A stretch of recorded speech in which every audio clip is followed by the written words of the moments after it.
Good evening. Thank you very much for joining us. We're really excited to be here with you tonight. Currently, I am also the head of school at Warsaw Montessori School in Warsaw, Poland. And I am Jennifer Varbanov, and I am the Early Childhood Director for Duchovka Montessori Teacher Education Program. And I work as the Academic Director for Bambini Montessori Barnehage. It's a children's house in Norway. And this also, we would like to say, I mean, this is such an incredible honor and a passion of ours, this work. It's so incredibly important for all of our work in Montessori.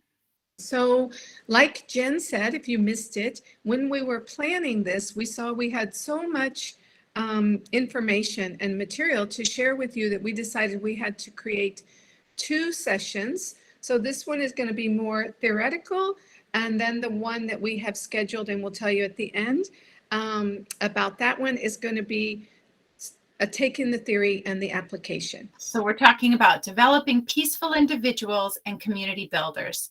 And as we begin, also something that Judy and I talk a lot about is really how we create these environments, and that sometimes there's confusion actually about a peace education program. Sometimes people are thinking that it's about a peace activity once a week or a peace table in the environment, but it goes so much more deeply than that. It is what is woven and ingrained into the entire feeling of your program, and how we prepare ourselves as adults and how we approach the child. It is really a systematic work in creating a peaceful environment.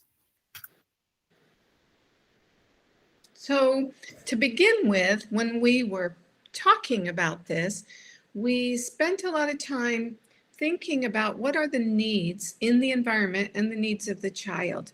And so we went back to just the basics from Maslow, Abraham Maslow, and his hierarchy of needs. And we know that anybody, but right now we're going to talk about the adult, that would be you, someone that's working with children, and the child must have their needs met before they're able to actualize or to be peaceful or to learn. Whatever is going on, they have to have the needs met. And in current situation, we know that how important these needs are. And when we look at the needs, we think about the physiological needs, and we know that we have to not be hungry, we have to have a shelter over our head, we need proper clothing, we have to have the water and clean air. So those things are really important just to survive. And then we can move into the next, the hierarchy, so the next level. And so we have to feel safe. Safety is something in school that we as educators or in our homes as parents or caregivers have to supply for students. Students need to come into our environments knowing that they're safe and they're protected and there's not something that's going to threaten them. And then we can move into the actualization of peace. So we move into love and belonging, that feeling of having a strong self-esteem, and then building who we really are. But without the bottom part of this hierarchy filled, we'll never get to the top.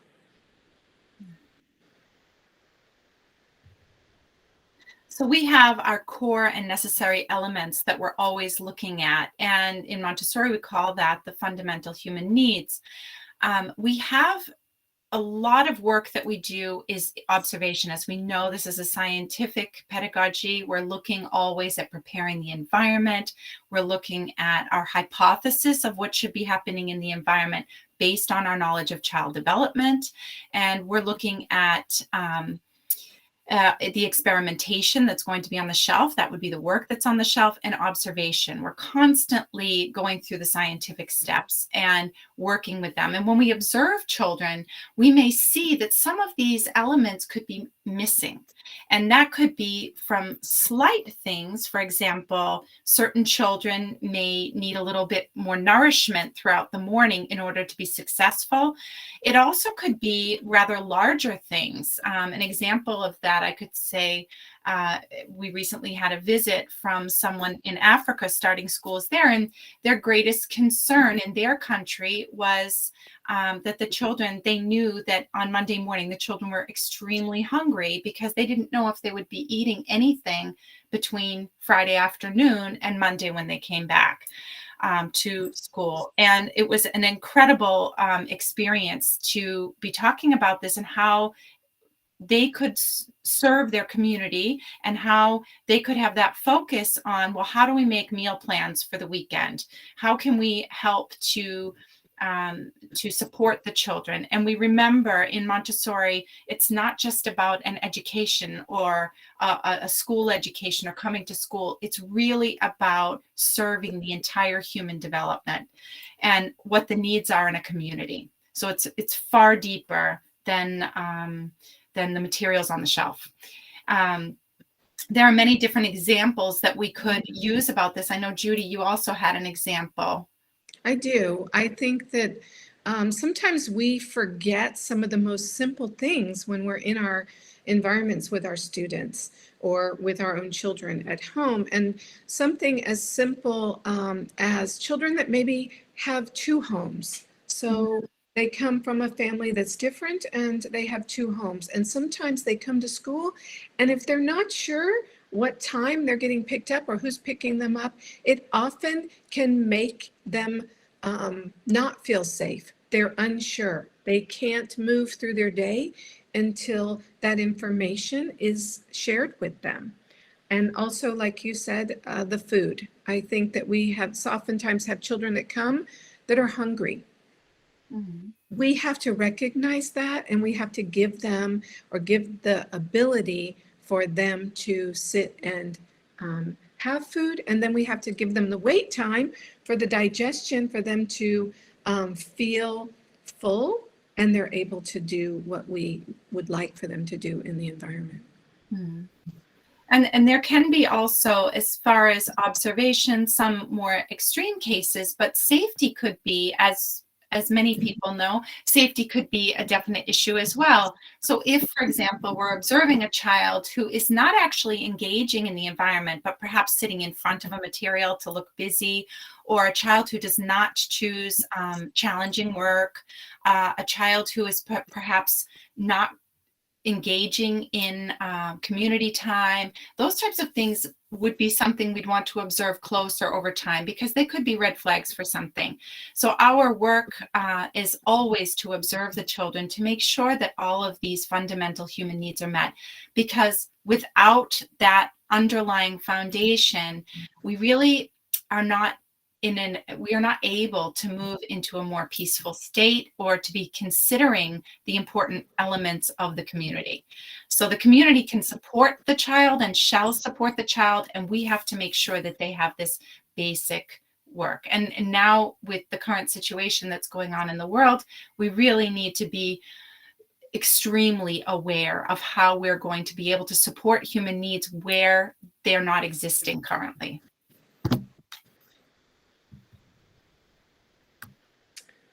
So when we think about the peaceful individual, which is what we're talking about, we know that children have to have these elements in their environment. Whatever environment they're in, they have to have an element of respect, respect for themselves, respect for others. It has to be something that's discussed and shared and felt. They have to have understanding for who they are, understanding for how we're different. There needs to be fairness and equality. Empathy, we have to teach empathy. It's not always something that's natural.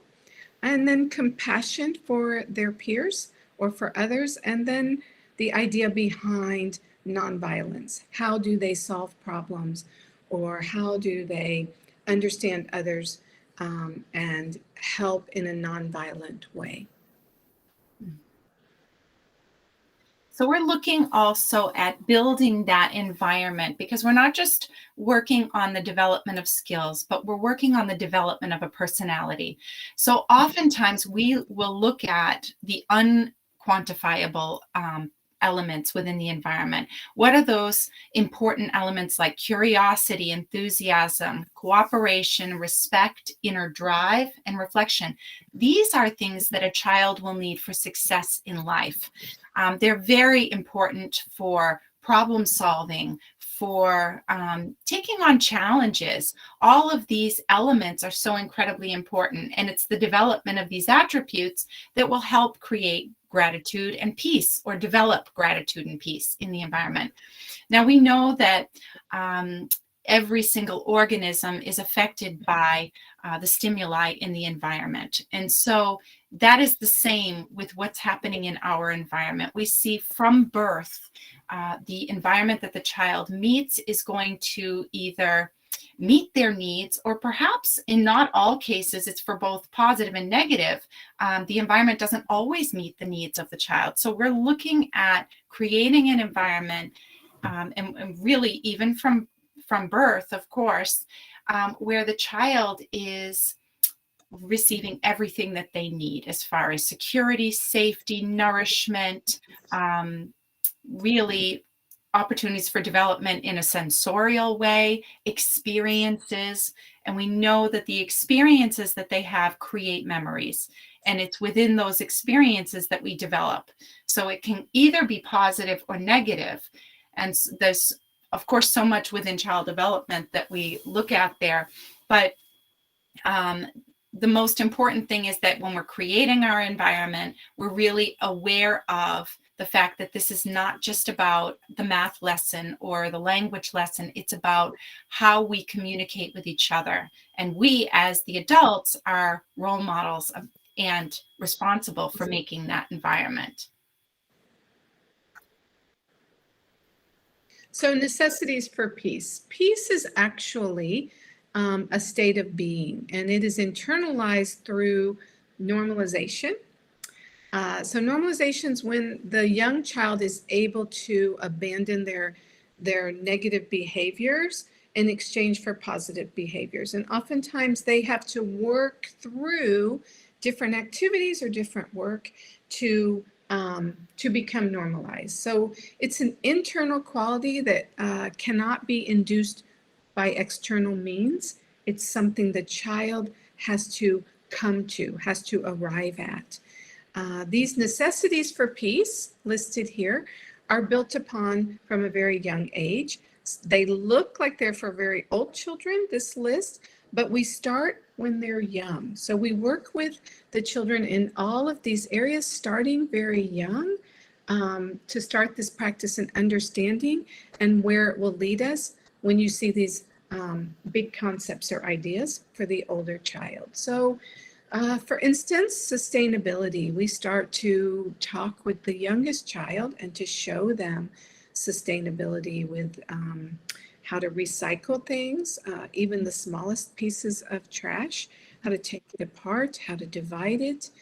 We have children that can learn, especially in the toddler and early childhood class, they can tear up packaging to create space and put the torn up pieces in the right bin. So we start very young, and the entire curriculum is naturally built here with respect to meet these principles or these ideas. Mm-hmm. And the youngest children are always absorbing their environment, the absorbent mind, and they're adjusting their knowledge based on what's happening in the environment. So absorbing and adjusting.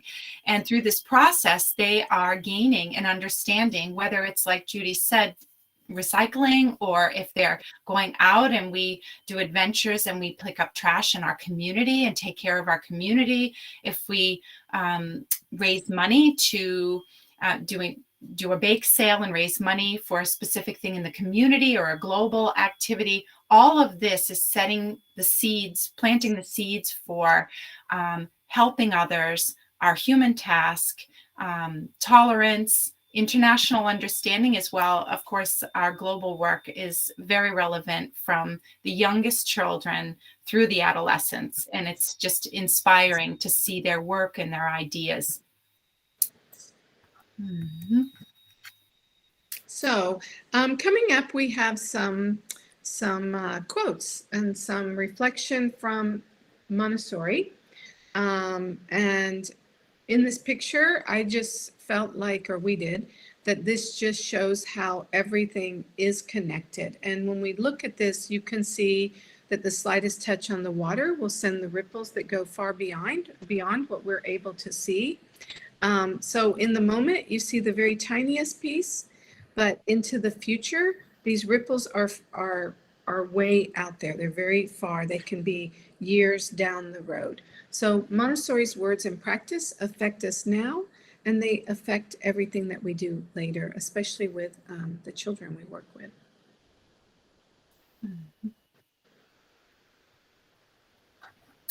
So the spiritual development of the guide. The real preparation for education is a study of oneself. The training of the teacher who is to help life is something far more than a learning of ideas. It includes the training of character. It is a preparation of the spirit. And so we're always looking at ourselves, internalizing. I think it's so important that we come back to Montessori's words and really reflect upon them. How am I serving myself and reflecting and growing as a human being, constantly in development, in order to better serve the child, my community? What is my approach to the child? So sometimes when in traditional teaching, it is more focus-based, maybe in many situations. It's not holistic-based, perhaps, but more on a linear curriculum or a specific way of learning, but based on the different set of milestones. And here in Montessori, we're really looking at self-development, because as the child self-actualizes, self-develops, the child is more open to a lot of the, in addition, academic and community developing activities. So an ordinary teacher cannot be transformed into a Montessori teacher, but must be created anew, having rid herself of pedagogical prejudices. The first step is self-preparation of the imagination, for the Montessori teacher has to visualize a child who is not yet there, materially speaking, and we must have faith in the child who will reveal himself through their work. The different types of deviated children do not shake the faith of the teacher, this teacher, who sees a different type of child in the spiritual field and looks confidently for this self to show when attracted by the work that interests the child. She waits for the children to show signs of concentration. So what this is saying is we have to prepare ourselves for transformation. We need to view the child through a lens of growth, and that lens and that growth can be many years away. We have to have faith in the child, that the child will cultivate this life of peace. So let's reflect a little bit, all of us together, all as human beings. We're all coming from perhaps different cultures, societies, even different family cultures within the same culture can be quite different religions. All of us approach things slightly different and have a different background. We all have been raised in a certain way, perhaps some have been in a traditional school setting, some have been maybe in Montessori or Waldorf or any of the other pedagogical backgrounds. And so we form something when we're growing on what should be. Sometimes we get those terms should, which is really can be harmful, but even just coming from different cultures on how you mix as a family, on ideas of what should be. This is, Montessori talked about this pedagogical prejudices, and these are things that maybe we have never reflected upon. However, they exist within us. And so when we enter the environment, it's really important that we think about, why are we doing things the way that we're doing? We should have a lot of time for reflection and really being aware of our practice. And why we might be more strict in some areas and more eased in other areas. Everybody is different, and we form together as a community, most likely from different places with different backgrounds. And in order to form that community, we really need to be able to see one another and have that empathy of understanding each other and be able to work together. And so it's valuable to just take 1 minute now and think about yourself. What might be something that would be a pedagogical prejudice that you have? Let's just take 1 minute.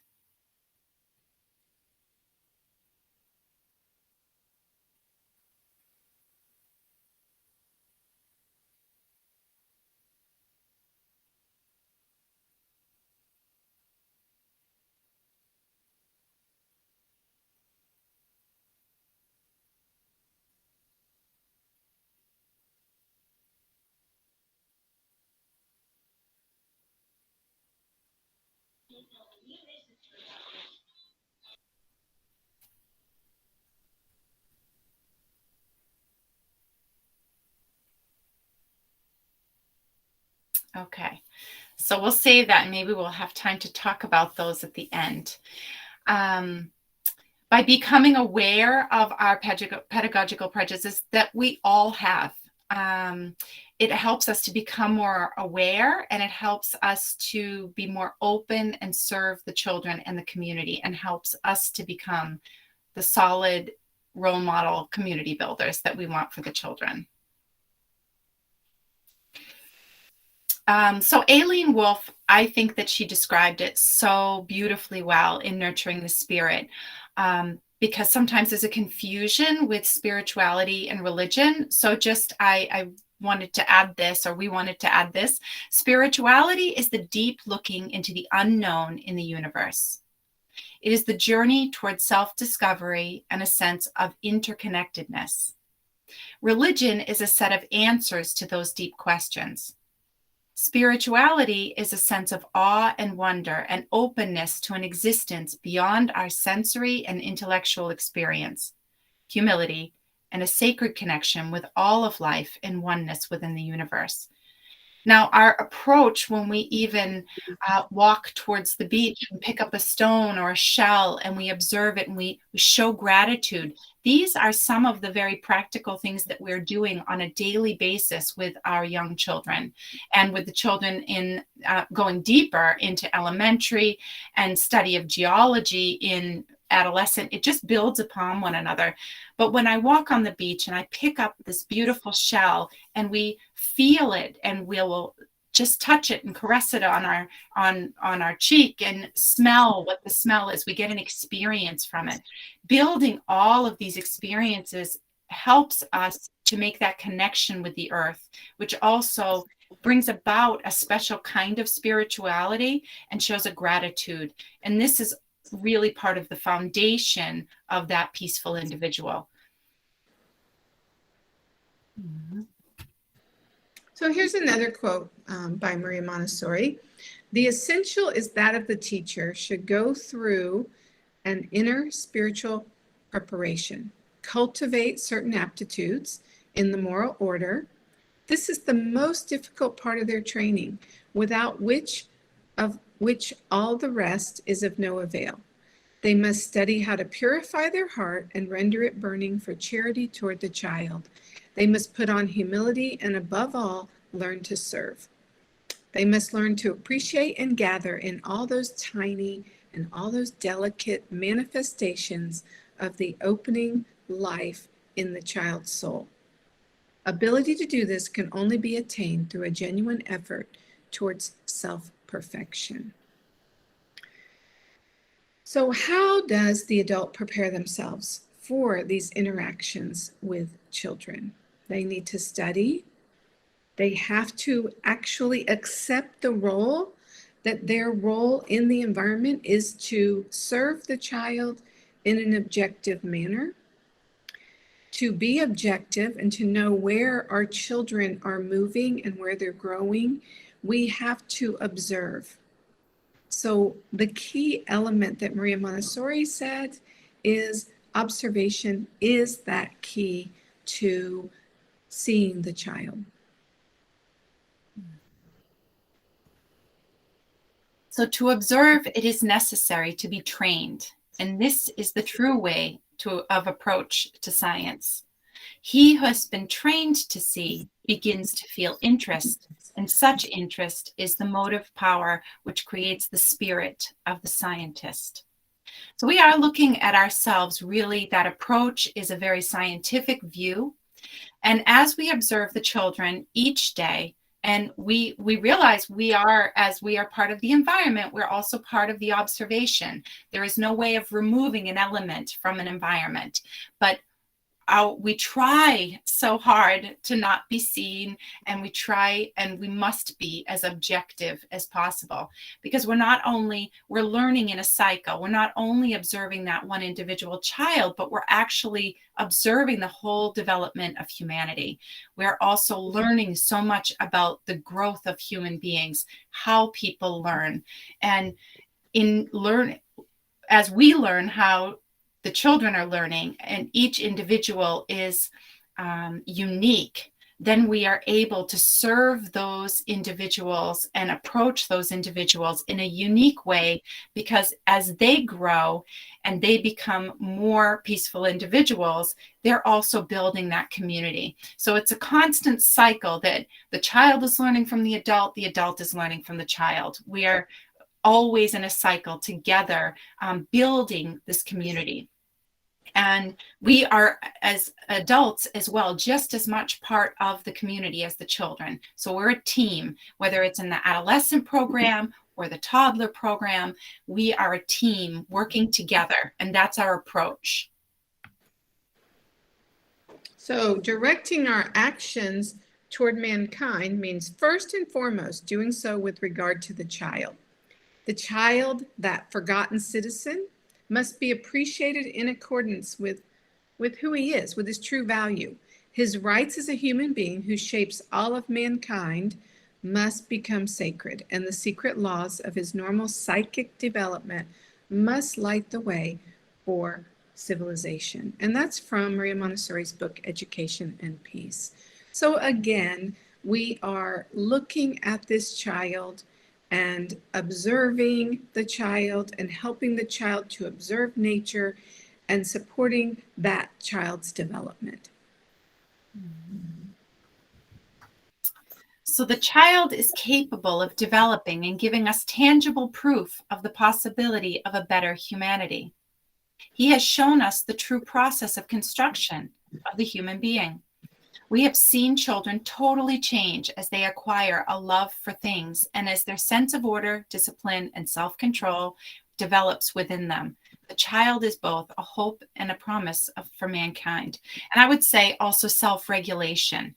That's a little different than self-control. And I would add that to this quote. I think Montessori would if she were here today. So given the freedom to develop without adult hindrances and unnecessary restrictions, the child will take responsibility for developing their community. They have the role models of the adults, and it is natural for them, children who have been in an environment that is free and allowing with self-controlling works and with really a positive atmosphere. It's about the way that they feel in the day. When we sit down at our community time and light the candle and take a deep breath together, we're setting a stage for how the child is going to feel in the morning. When we look in their eyes and shake their hand in the morning and say, good morning, I'm really happy to see you. And they feel that genuine spirit coming from one individual to another. We're constantly showing, I value you. And we do many different activities together as a community that are also showing how we value one another. One of the activities we do at the beginning of the year is, for example, if I have 18 children, I have 18 or 19 rocks, one for myself and one for each of the children. And we will open up and admire each stone for its beauty and talk about how each one is different. And some are sharp and some are smooth and some are gray and some are maybe black, and some are maybe white, and some are maybe brown, and some are maybe yellowish. And so all of these beautiful colors, and we will look at them and smell them, and then we send them around and we talk about how unique nature is and how everything in nature is the most unique and beautiful thing that there is. And then we lay them together in a circle. So everyone chooses one stone, and it's a symbol of us. And those types of symbolic activities really help the children to gain a sense of community. So we lay that circle of stones out with the candle in the center, and then I will ask the children questions. This is in the 3 to 6. It also could be done in the 6 to 9 and really 9 to 12. But I ask the children, what happens if I take this one away? Well, we see that the circle is not complete. What happens if I take this one away? Oh, the circle is not complete. We need to see the full circle, and this is our community. So if one of our members is missing, then our community is not complete. And that helps us to build the ideas of how important every single person is in the community by using the symbol of the stones. And that helps us also if there's a child who's struggling, because it is our responsibility to include that friend. So we have many different activities about how do I help a person who may be very mad, who is maybe being angry at people, maybe damage someone's work. And how do we can include them? So we're looking at inclusion, not exclusion. We don't take them away from the group, we bring them into the group. And all of the group members need to learn how to be inclusive. So these are the types of works that we are doing from all the different levels. In the absorbent mind, Montessori says, this is education understood as a help to life, an education from birth, which feeds a peaceful revolution and unites all in a common aim, attracting them to a single center. Mothers, fathers, politicians, all must combine in their respect and help for this delicate work of formation, which the little child carries on in the depth of a profound psychological mystery, under the tutelage of an inner guide. This is the bright new hope for mankind. I feel that inner guide is so clear, and we see that when children have really had the opportunity to be in this free environment, free within a structure, but there you see their inner soul opening up. You see how free that they are, and that inner guide is very strong, and we need to not hinder the inner guide, but really let them develop and absorb all of these community experiences, both in the outdoor environment and in the indoor environment. So we need to be including nature in everything that we're doing, because the child that's their free space. So the Montessori approach is a multidisciplinary approach. So it allows each child, we hope, to discover and explore, making a multitude of these discoveries. So Chief Seattle said that humankind has not woven the web of life. We are but one thread within it. Whatever we do to the web, we do to ourselves. All things are bound together and all things connect. The web here in this picture, it represents us. It represents all of us, and it shows how things are connected. It also shows that some things will collect on the web while other things will move through it. This is the experience that children will have when they're working in their prepared environment. Some of the work will stay with them, and it will nourish them, and other parts will be left behind, or it won't make a connection with them. Also, the child can outgrow some of their experiences. So we have to remember that repetition is something that supports the development of the child, and continually make those connections for children so that they can see, the more they connect with others and their environment and their world, that that is the strength and that is the community that they are building.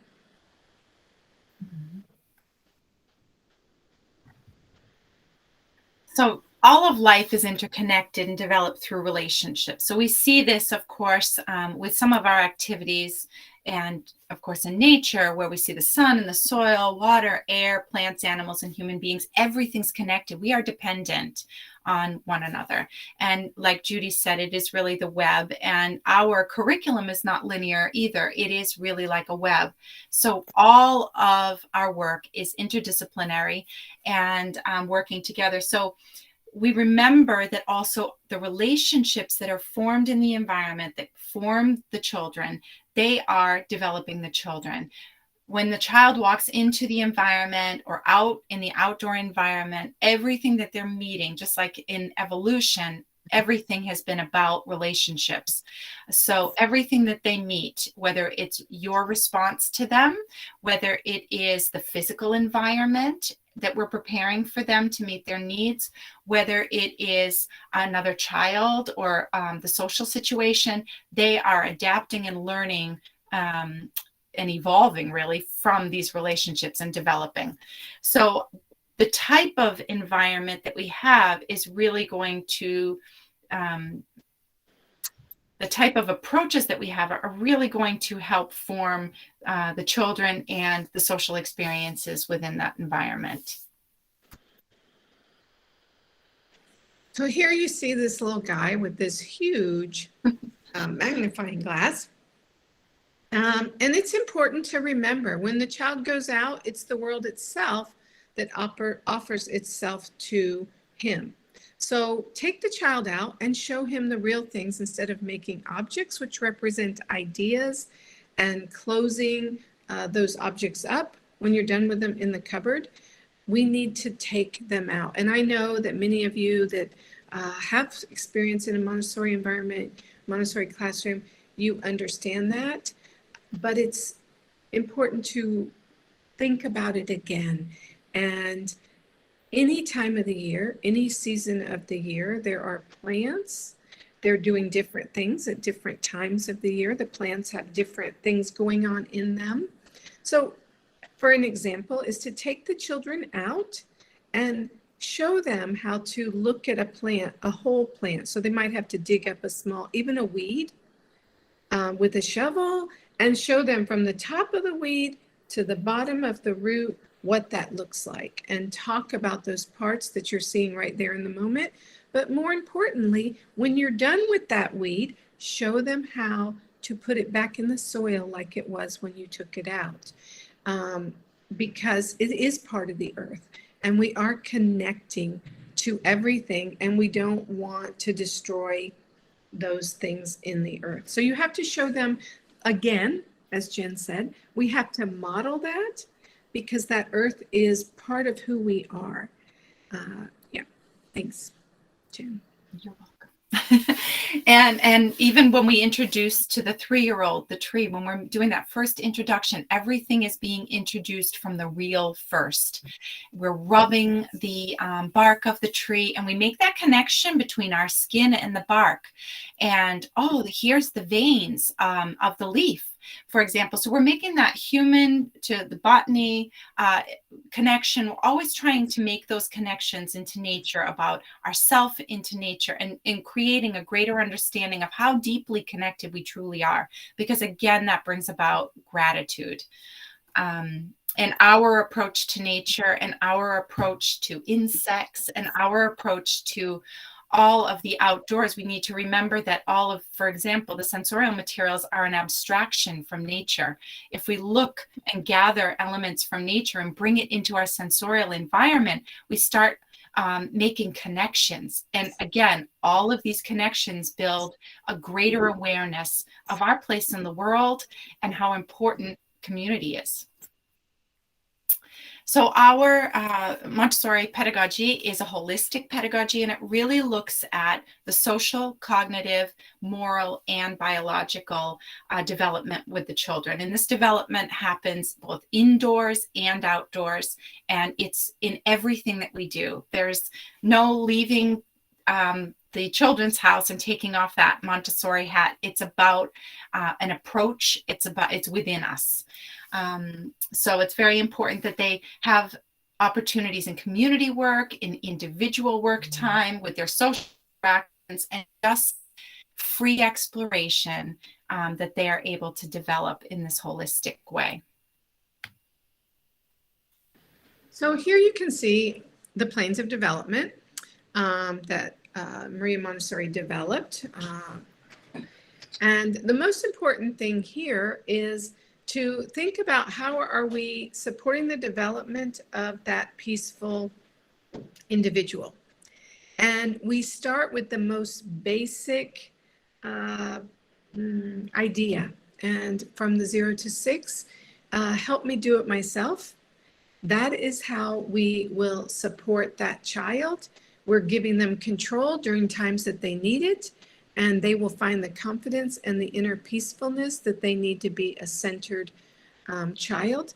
Then they move into the next part, which is to help me think for myself. So if any of you know about the 6 to 12 child, that's the age of abstraction. So we're moving them from that concrete experience into that abstract experience. And then the next part is to help me find myself. So that's our adolescent child. And they want to know who they are. And then we get to the 18 to 24-year-old where they're doing things on their own, but they need support. And this is really what creates or supports the development of that peaceful person. And then they can connect and build their own communities from there.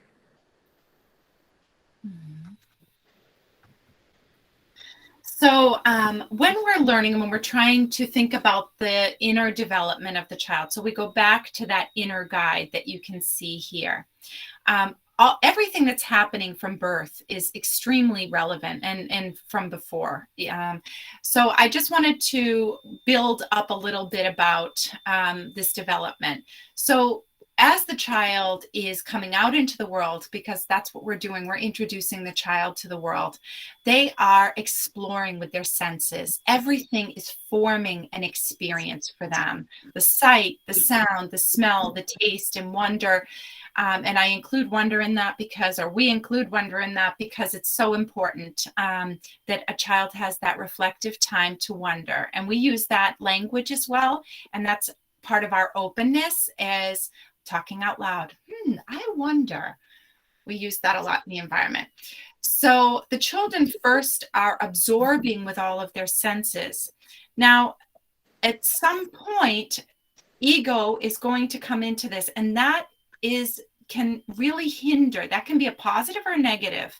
And if children are met with a lot of no's or a lot of restrictive behavior and stopping and negativity when they are exploring, they've absorbed with the senses, they're exploring. If they're met with a lot of no's, that's going to stop really a lot of the development. These are children who perhaps won't choose the material again. That's why our materials are self-correcting. We want them to choose the material again and repeat and repeat and repeat until mastery. So if a child, especially we think of the toddler, sometimes people have different words for it, but that toddler age that some people are challenged by, if their environment meets their need, then there isn't really a challenge. But if they're hearing no, no, no, and they're not being presented with things that they can do, that can be quite challenging. And that can really hinder them from exploration. And with exploration, we learn. Now, going beyond ego, all of the experiences are part of a memory bank. And there are some important parts of a memory bank that we should be aware of. So we have engrams, which those are parts, they're different patterns of, it's the pattern of cells that comes together from different areas of the brain that form and experience and recall a memory. So you might have from your amygdala, for example, the feeling of an experience. You might have from your visual cortex what an experience looked like. So it's accessing from different areas of the brain to bring about and recall that memory. Then you have associations, which I know we all have had that. For example, if you have a particular, you smell something and it reminds you of a holiday or a particular person. I have an example, for example, when I was pregnant with my first son and I worked nearby a pizza place. And my first 3 months were smelling pizza and not feeling so well in that pregnancy. Well, it took probably a few years before that started to wear off. Every time I felt a pizza place, I associated it with being in the first trimester of pregnancy. So those scents bring about something. So these are associations. And also another example of associations would be, for example, the child who's 4 years old and working with the binomial cube. They already have something that's happened there. And then when it's taken out again and presented to them for binomial algebra at 11 years old, they are more likely, because of the associations that have already been built, to find success and have an understanding in a different way than someone would if they had not had that experience. So all of these experiences, it brings about a memory. Then we have racial memories, which are the feelings and patterns of thought, fragments of experiences that have been brought down from generation to generation. And they're very strong and influence mind and behavior. And then we have the potentials, which are the measured brain response of all of this combination of sensorial, cognitive, and motor experiences.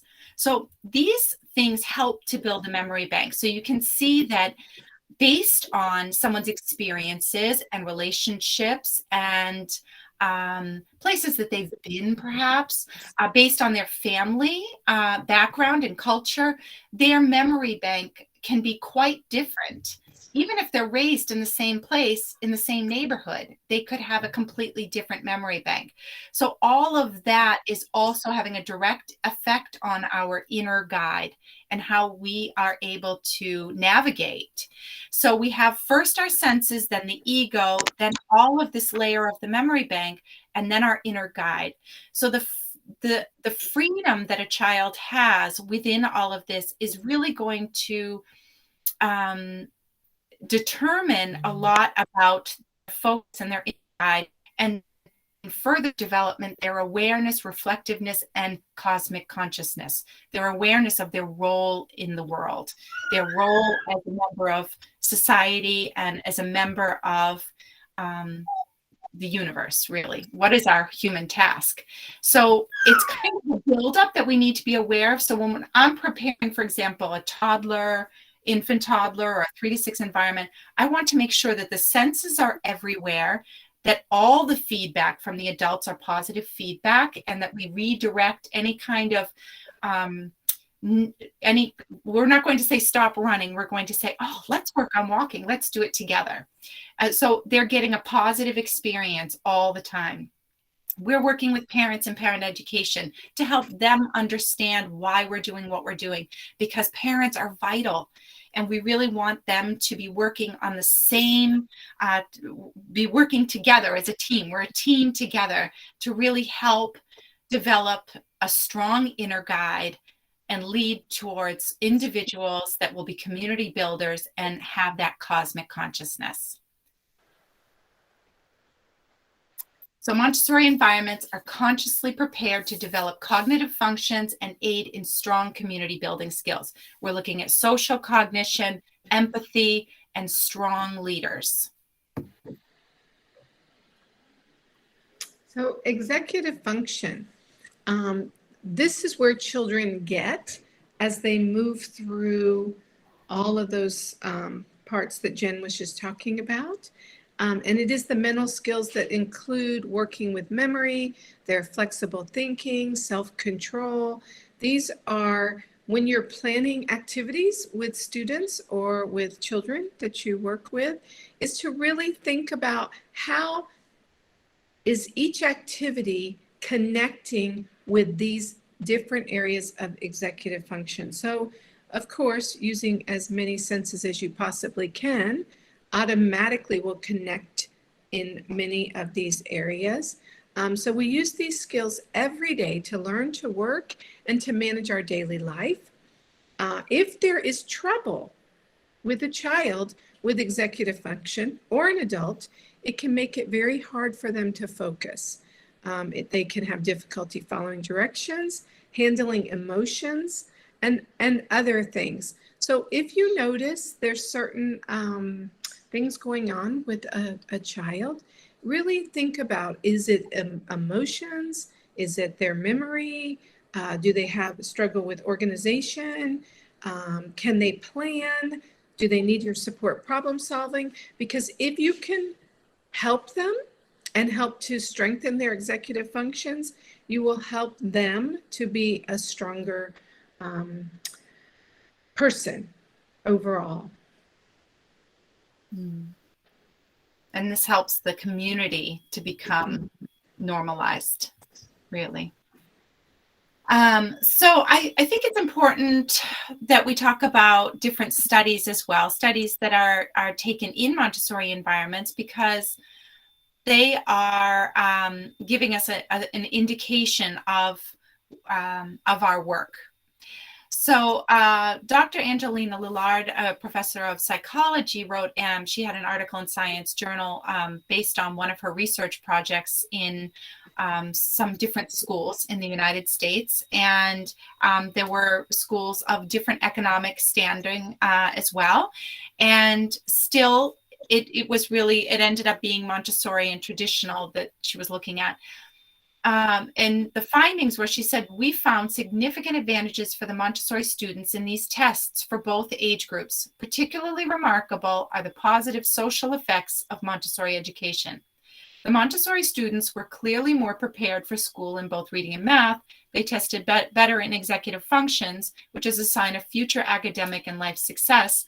The elementary group, she says, were significantly more creative and used significantly more sophisticated sentence structures. They also used more assertive responses and had greater sense of community. I think that was the part that Judy and I wanted to talk about today, is that sense of community, because in our way of problem solving, in our way of approaching one another, that's the part that is totally essential. And it's not just strong leaders, but also compassionate leaders and engaged leaders that we want to be developing in our environments. So working with children is the future of the peace in our world. The more we connect each child with other parts of our world, the more they see and understand the importance of peace. So again, we're coming back to that idea that it is a cycle. It is the teacher or the mother or the caregiver that's modeling and sharing and presenting with the child. The child's observing, the child's practicing, and the adult is observing and working with the child. So we go in a cycle to support that development in the child. So one of the models that we like to use, the main model that we work with, is the Flower of Peace model. It was created by Sunny McFarlane. And it's really our way to systematically go through self-awareness, community awareness, global awareness, and environmental awareness. And when that comes together, it really in the center forms the spirit of the child. And that's what we're looking at developing. And on April 19th, we will go through more systematic and practical activities that we do within each area, so that we are developing at all times equally in the environment all of these awarenesses, because the type of individual, when they are so aware in all these areas, is a strong community builder and really shows gratitude. So thank you. Thank you.